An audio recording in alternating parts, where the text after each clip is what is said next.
Hey guys, it's Tiffany. Yeah, I sound super hyped up, right, and corny. But it's because I am super hyped up. I'm really excited to share this information with you guys today. Just because some of the revelations that I had on yesterday really just, I was in such a space of gratitude for the clarity that Spirit had just provided me. And so when I went ahead to, I was led or guided to, because nobody said, oh, this is what this is. I was guided to look this up, and I was like, OMG. Exactly. So I wanted to share with you guys, but boy, we are coming off of this, the Aquarius full moon this past weekend here, and boy, that energy for me was powerful, to say the least.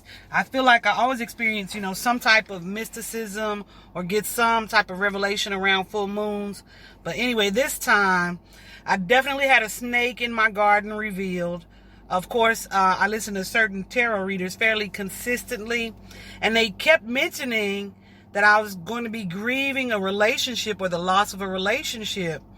And I just couldn't figure out what relationship they were referencing until it hit me like, yeah, I cannot be connected to this person anymore.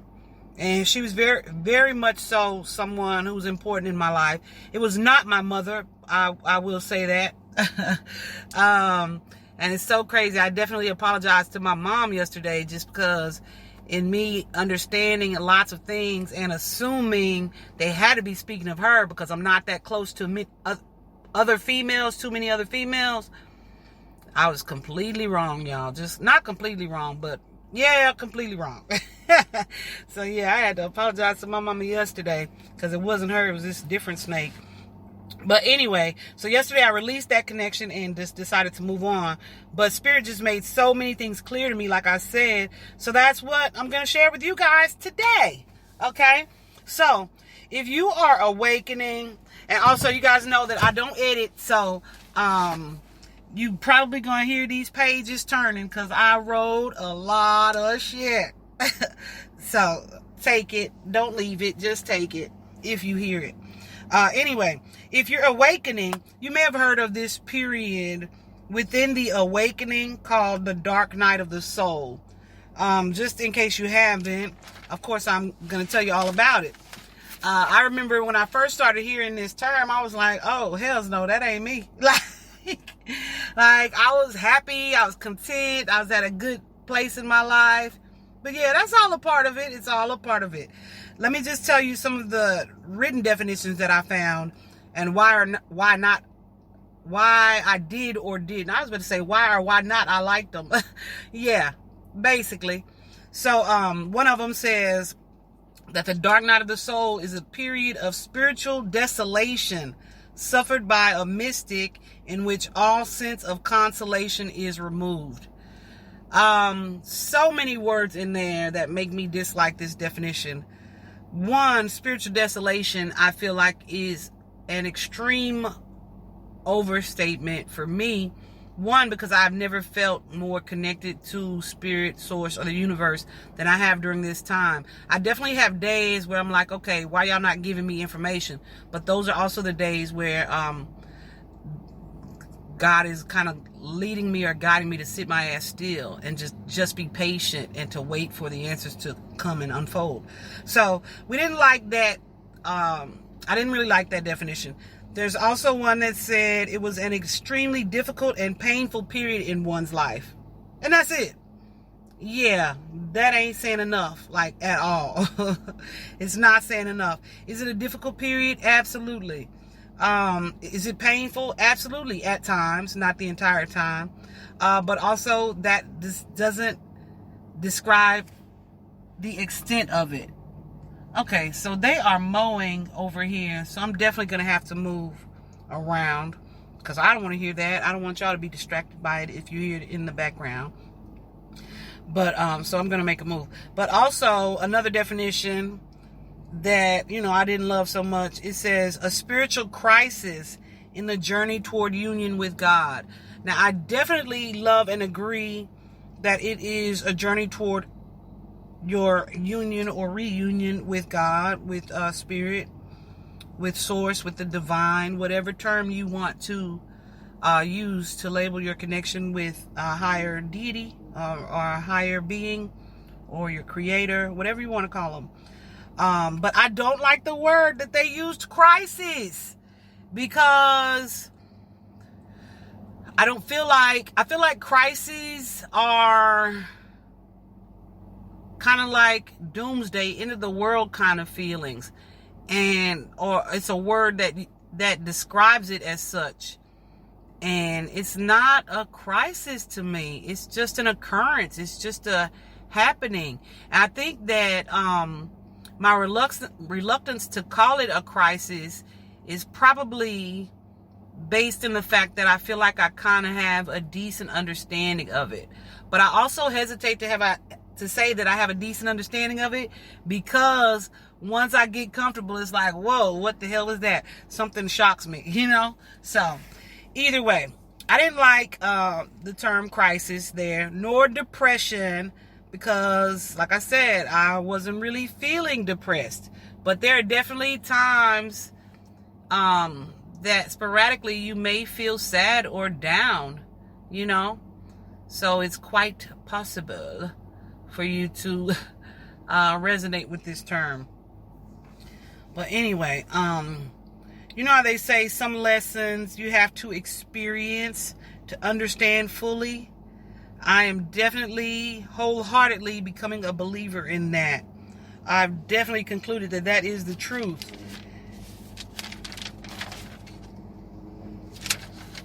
Especially through this cycle. But anyway, here's a decent definition that I found that I really liked. It is a spiritual, except for this D word, a spiritual depression. It's got, I'm reading it again now outside in the light, and I'm realizing it's got a couple words that I don't like.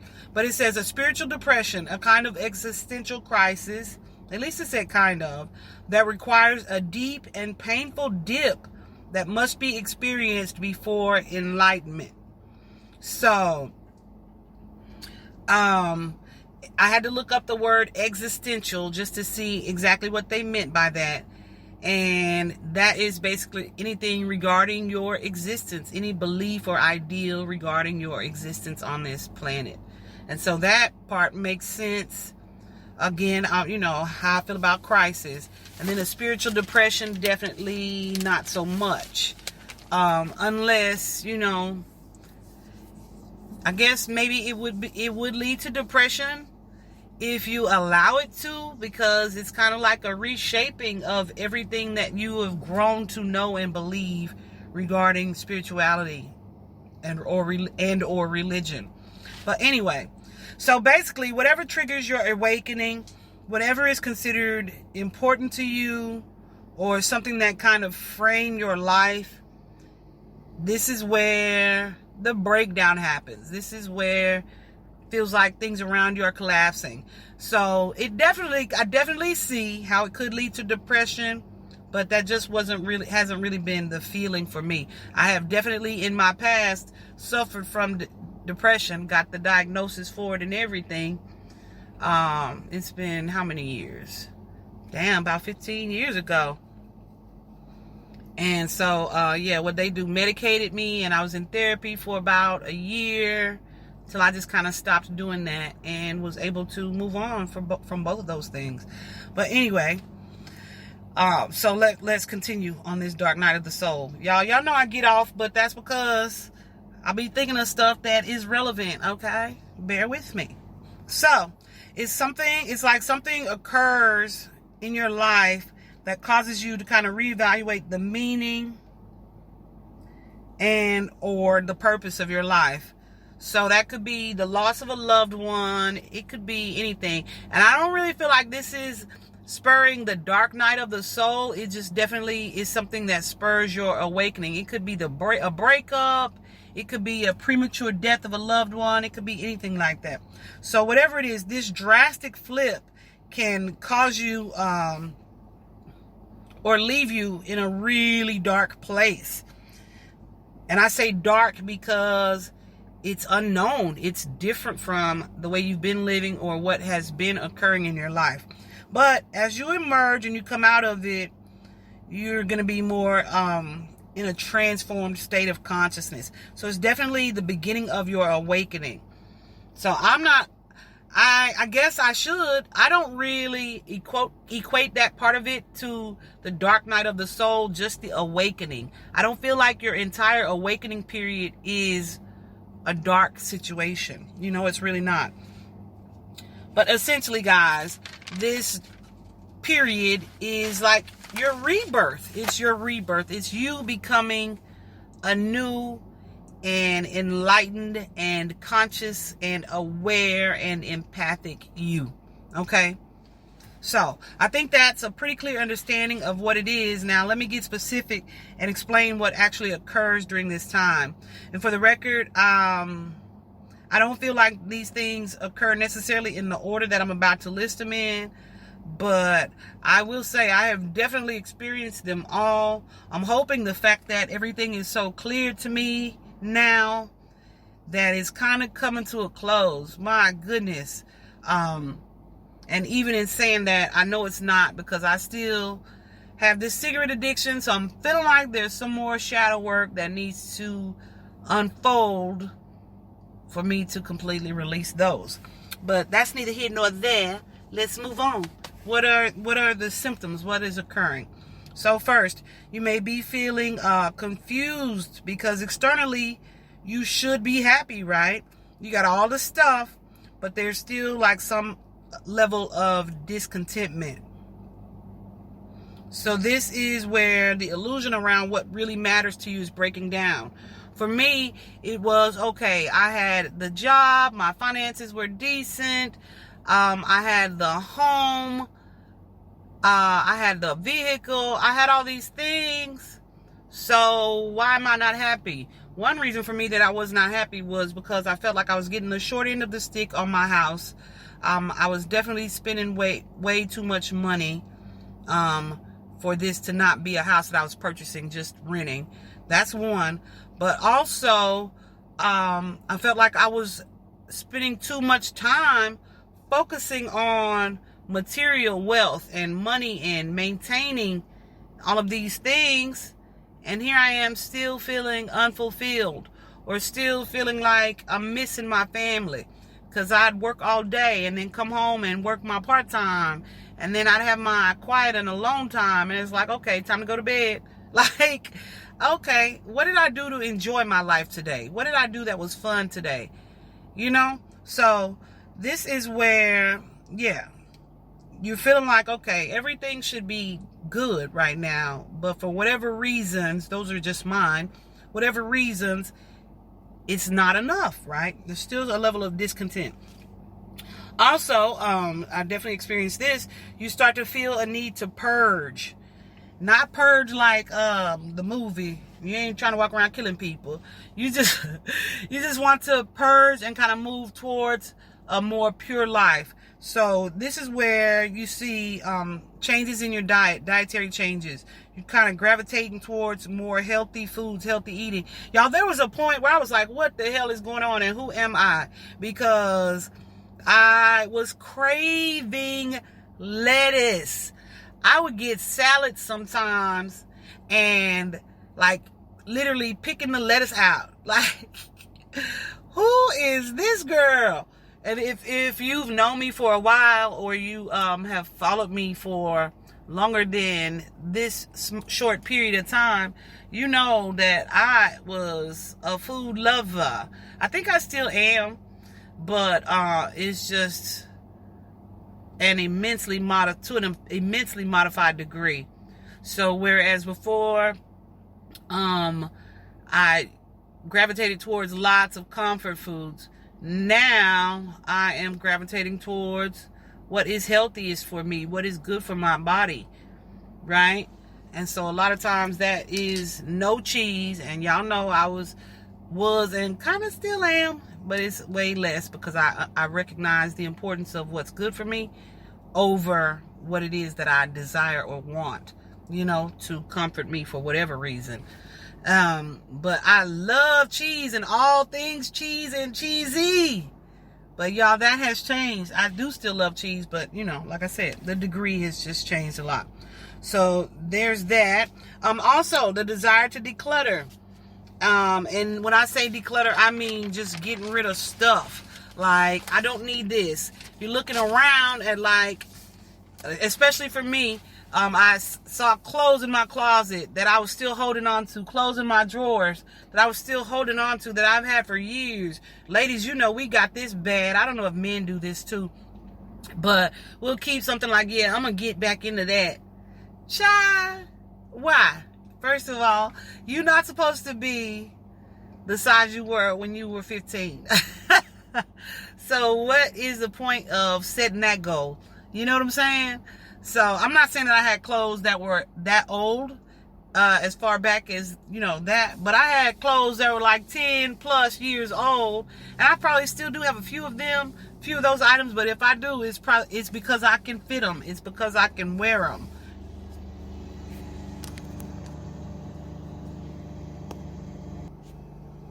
But yeah, so your desire to get rid of things that seem wasteful or seem like you don't need, you're wanting to get rid of those. This is also, I feel, a good part of the purging. Okay, so the next thing, you might begin to feel stuck or lost in situations. So for me, this was the period of time where it's like the confines that we place on ourselves kind of start to fall away. Like, you're thinking, I should just do this. But you think, I couldn't do this because people will think this. Or, what am I afraid of? Why won't I face this fear and do it anyway? So you just kind of start moving outside of the box. And it feels like you're moving, but at the same time, you're kind of confused about where exactly it is that you're going. Does that make sense? I hope that makes sense. Also, there's a period where you stop trying to impress people. You realize, or you're realizing how similar we all are, and you would rather get past the superficial bullshit and not have superficial fake connections. So, you're kind of realizing that your hope to impress people is leaving you empty, stuck in superficiality. But many of us do this subconsciously because there's a fear of people seeing the real you and rejecting that. So we tend to have connections that just don't get that deep. And this could be people you have been connected to on an emotional level for years. But then you realize in hanging out, that's like these are my people, right? Or I thought these were my people, but we ain't talking about nothing serious. They don't know this thing that I'm feeling or that thing that I'm feeling. And I don't really know the specifics of what's going on with them in their lives, because why? They're not sharing everything as well. So you just kind of start to crave real and true connections, This definitely occurred with me. I ended up walking away from a lot of connections and friendships because they just felt so damn fake. They felt like not real connections. And so, but what is occurring is that I'm attracting my tribe. I'm attracting people who resonate with me and who I am and who I'm becoming. Guys, it's a lot of information here, so I'm hoping I don't have to make this a two-parted situation, but in case we do, go with it. It's good stuff. Also, what is happening? You may start to resonate more with Eastern philosophy or Eastern spirituality as opposed to our Western religions and Western medicines, those things. Because the difference in the two I think is just self, right? So Western philosophy, Western spirituality tends to give our power to heal away to something outside of ourselves, while Eastern philosophy gives you the tools to change your own circumstances, the tools to heal the issues that plague your life yourself. Let me give you an example. So in religion, it's like take your problems to God in prayer. So it's like, Lord, please heal me. And then, you sit and wait patiently versus wait for your prayers to be answered. Versus in Eastern philosophy, you are encouraged to maybe change your mindset around a certain thing and work on yourself and trust that with the step and the actions that you take to change your mindset and the way you feel or think about something, the universe is going to match your energy and manifest this newness or new life for you. Oh, a huge butterfly just came and flew to my window. He was huge. That's awesome. That's about transformation, just for you who don't know. Also, you also seem to seemingly have random, and I say seemingly because, I don't believe in coincidence, but you have seemingly random and intense memories and dreams of past, maybe partners, sexual experiences, past sexual traumas, childhood experiences, etc. And it seems like, why are these things coming up out of the blue? But these are things that, it's because you're healing, but these are things that you had suppressed, memories that you had suppressed that are emerging. What I concluded is because in the sacral chakra, our sexual experiences, reproduction, all that stuff is down there in the same vicinity, as well as your creativity, your ability to experience new things, and to try new things and to be expressive and creative. All those things in the same area. So the trauma and the experiences that you previously had that you may have repressed or pushed away, those memories are going to come up to be addressed for healing, so that you can kind of clear this space out and you are able to begin and create new experiences. You're able to do things that you had not been doing, not realizing basically that these were blockages that are kind of holding you back. And it has to occur this way because, like I mentioned in a previous episode, you cannot ascend if you got bricks. Your helium balloon of ascension cannot rise if you got bricks hanging on the bottom of your strings, pulling you down. Does that make sense? Yeah. You also, yeah, it makes sense. I hope so, guys. Let me know on the Facebook group page, okay? But anyway, it says you are also rethinking your idea of success. You may be deciding that your idea of success is not all that it's cracked up to be. Like having all this money may not be a good thing. Look at all the celebrities who are rich and miserable, or who still end up committing suicide. So maybe what I thought I wanted is not what I wanted. You're also rediscovering your inner child. You're rekindling the things that brought you a pure joy. Maybe something you used to love is you're being kind of encouraged or feeling like you're being called to pick those things up again. Maybe dancing, or some game you used to play, or a creative, expressive art form. Just things that made you happy as a kid. I was thinking the other day, like I remember going to one of my friends, her baby's skate party. Baby, I had more fun on the damn skates than the kids did. But that's because your inner child longs for those things. The pure joy, the things that make you happy, right? Anyway, good times. Also, you may be recognizing that there are more of us living on autopilot than those who are not. You are realizing that more people are living their lives, going through the motions in a disconnected way. They are kind of conditioned by societal preferences, what society expects of them, instead of what their soul level, their heart truly desires.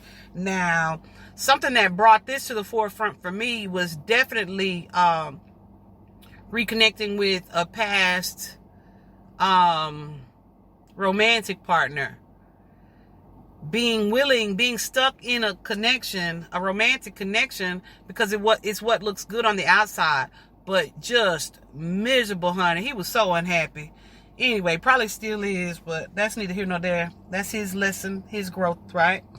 The next one, now I kind of agreed with this, but not completely, but I'm going to share it anyway because it may be something you're dealing with. This one was about having frightening or thoughts that just seem not rational, like maybe, am I dying? Now, I don't remember experiencing this part, but perhaps you are.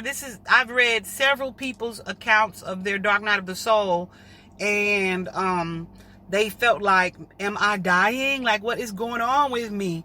But the thing is, you're not dying, but your ego is definitely dying. Your old self is definitely dying. And it's kind of like it's being revealed to you how deeply your life choices have been centered around your ego, you know. You also may be becoming more empathetic at this time. If you guys know, I am most definitely an empath. Empaths are highly sensitive people. They tend to put themselves in, or to have the ability to put themselves in the shoes of other people. They can kind of feel other people's pains, feel other people's emotions, good or bad. They can kind of read a room just by entering it. I remember I had a principal who was like, Miss Henry, you always know what to say. Like, you always are right on time. Because I could walk in to her office and be like, okay, what's wrong? You look so sad. Or I would just know that, when things were off with her. And that's what that was, that empathy. You kind of also, and it is not limited to your personal connections. This is looking at other people suffering in the world and realizing just how unfair certain situations are. For example, medical insurance, and how people are actually suffering and dying as a result of not being able to afford certain things. But here we are claiming to want to help people, etc. These types of things. Well, I was going to say something just like, they pushing this vaccine on you like it's so good for you, but they'll let you die for lack of cancer treatment if you don't have the money to pay for this or that. I just use that as an example. Anyway, always ask the bigger questions, y'all. But you're able to just empathize and put yourself in other people's shoes. This is also going to make you more patient with other people. It's going to allow you to deal more calmly with people, even strangers. Like I said previously, I definitely have had road rage at certain points. Not to the extent where I'm like, trying to bust out windows or nothing like that. But just, you get a good tongue lashing. You know what I'm saying? But I think that was a result of me kind of internalizing things as disrespect, when no, sometimes it's just people having badass days. You know what I'm saying? Or they felt disrespected, so they cut me off this way or that way. Just kind of, you're able to be more patient and understanding that people are dealing with shit and going through their own shit. You know what I'm saying? I am going to stop right there, guys. I have like 6 more things to share with you, but I don't want this to be so long that you are not inclined to listen to it. So I'm going to post this as a part 1, and I'll be right back with part 2. Stay tuned.